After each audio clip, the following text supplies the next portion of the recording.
ငါလက်ထဲကင်ဆွဲတဲ့မိအိမ်အလင်းရောင်ဟာတောက်ပါတယ်အားလုံးကိုငါဟာလမ်းပြဖြစ်သွားလို့ရပို့ခဲ့ပြီးပြန်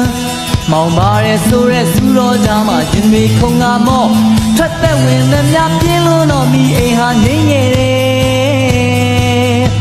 မင်းတို့သွားလို့တဲ့ကတဲ့ကိုပြည့်စုံကိုနှိမ့်လို့ရဲ့တက်ခွေးတောင်ရံမှာနှုတ်ဆက်ပြီးငါအိမ်ပြန်ပြီးကြတော့ဒီဝေချမ်းသာနှိမ့်ဆက်လို့ဒီငယ်ငယ်ဟာအခွဲငါရက်တိုင်းတွေဟာကျိုးပဲလို့ချက်တွေဟာအလုံးမလုံးတော့